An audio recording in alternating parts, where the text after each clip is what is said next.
Grabe na yanig ang bahay ng mga ahas.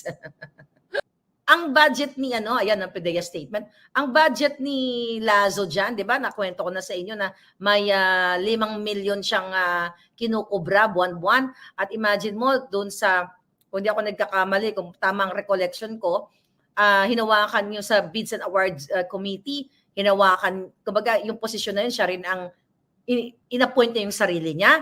I have blogged about that kay Lazo. At yung dinibdiban ni Lazo na attorney Delgado na nakasampa ang case ngayon dyan sa ombudsman at yung mga pinagtatanggal ni Lazo na mga I think more or less 50 o 100 I may say maybe 100 people na employee ng PDEA dahil pinagbibintangan niyang puting ahas dahil inilabas ko ang involvement ni Lazo sa pulburon. So definitely this PDEA ay walang kredibilidad. Katulad PDEA.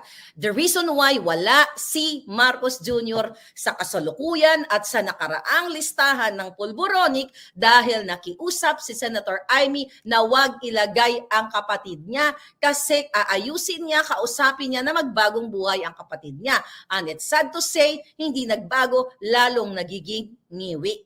Okay? But, siya nga si Kuting.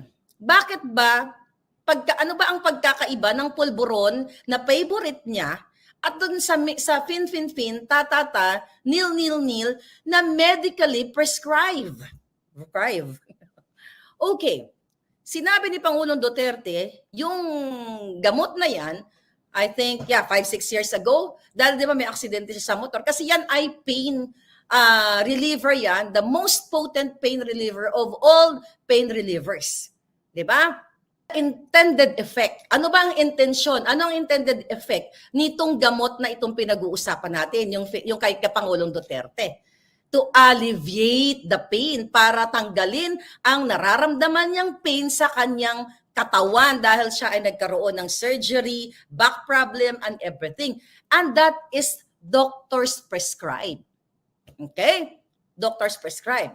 So ngayon, ang sinasabi ni Kuting, na parang kailangan niya at I think epekto daw yan. Okay? Side effect. Actually, ang term na ginamit pa ng presidential communications is adverse effect. When you say intended effect, bibili ka ng gamot kasi gusto mong lunasan ang sakit na nararamdaman mo. Pain, kung bibili ka ng cough syrup, gusto mong lunasan ng ubo na nararamdaman mo. So yung mga gamot may tinatawag yan na side effects. Kung tama ang pagkaalala ko sa pharmacology class ko. Okay? Ano yung side effects? Ito yung mga manageable effects ng isang gamot. Katulad, kaya binigay ko yung example ng Marfen sulfate sa mga pasyente ko kasi they're elderly people.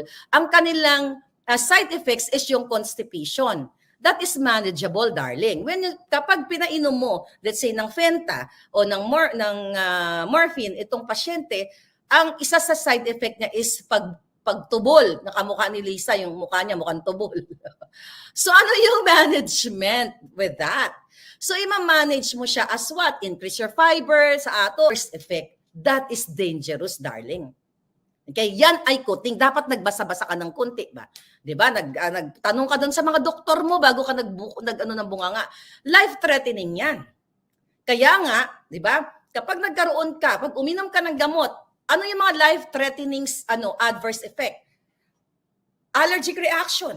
Moment, lang yan, minutes lang yan pag hindi ka, kasi ako nagkaroon ako ng adverse effect, 'di ba? Ng gamot, not gamot eh. Basta, let's go back sa adverse effect. Na pwede kang uminom ng gamot, okay? Na pangtanggal ng pain, pero nagkaroon ng ibang reaction sa katawan mo. Ang tawag diyan sa medical is adverse effect, and that is life-threatening. So you have to go to the doctor. Pupunta ka, meron niyang, ano yung mga common adverse effect? Allergic reaction. Mangangati ang buong katawan mo. Okay? So dapat madala ka sa doktor o bigyan ka, or right away meron naka-prescribe sa yung Benadryl, di ba? Para ma-counter yung adverse effect na yan. Ano pa? Okay, like morphine, like yung mga high prescribed, oxycodone, mga ganyang mga gamot na yan, yan yung mga pinakamalakas na mga pain meds eh. Nakakapag rapid breathing, okay? Ang bilis ng iyong paghinga, or the worst, mga palangga, the worst thing is, matitegi ka right away. If ihihimay natin ang pinagsasabi ni Kuting patungkol sa fen-fen-fen, tatatanil, syunga siya. Okay? Diba? Syunga siya. Kasi may mga adverse effect na pwede kang mahimatay ka agad, matsugi ka. Okay? Mahilo ka ng bonggang-bongga na hindi mo kakayanin. Pero actually, ang drowsiness is categorized sa side effect, which is manageable. Bibigyan ka lang ng or nausea and vomiting, di ba? Bibigyan ka ng doktor, ng gamot para sa nausea and vomiting. Pero when you talk about Kuting, adverse effect, at kailangan chichikin si Pangulong Duterte, syunga ka. Pagtatawanan ka ng doktor, nurses, medical people, like me, like you, mga palangga. Okay? Vangag ka kasi. Sabi ni Pauline Duela, vangag ka kasi. Kung titignan natin ang iyong, pag-uusapan natin ang iyong counter-attack kay Pangulong Duterte, yung naratibo mo na yan, kaya nakapagsalita si Pangulong Duterte na ikaw ay kasama sa listahan na pinatanggal nga lang niya ni Amy at ikaw ay pulboronic at tumitira ka ng bonggang-bongga, syunga ka. Matatalo ka sa labang ito kasi bangag ka. Kung si Pangulong Duterte, based on your statement, Kuting, na siya ay kasalukuyan na nakakaranas ng adverse effect during that speech yesterday sa Davao, baka hindi nakapagsalita si Pangulong Duterte. Basi nagkisay-kisay na yan doon.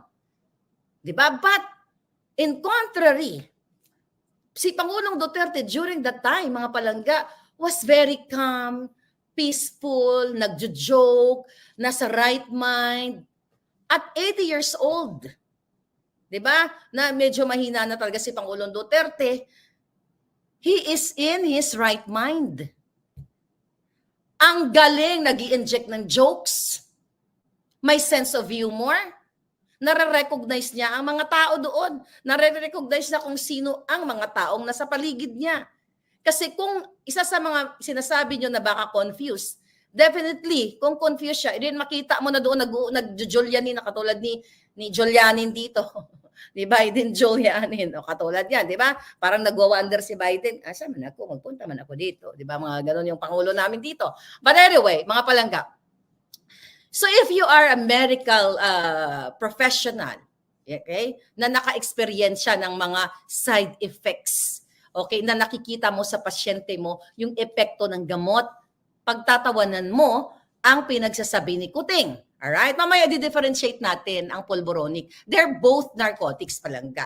Okay? Pareho lang yon, yung iniinom ni Pangulong Duterte at yung tinitira ni Kuting. The problem with Pangulong, kung siya ay based doon sa statement ni Kuting na kailangan siya checkin ng doktor kasi dapat hindi pinabayan kasi 6 na taon, hindi na umabot si Pangulong Duterte ng 6 na taon kung siya ay nag-overdoing it or nag-over chuba-chuchu. Kung si Pangulong Duterte ay tumitira kasi yun ang gustong ipa-fake news sa inyo ng kampo ni Liza. Through his bayaran trolls, through his bayaran mga allies, nililin lang kayo na kaya ang epekto ng ginagawa ni Pangulong Duterte ay dahil overdose siya o tumitira siya ng bonggang-bonggang fenta.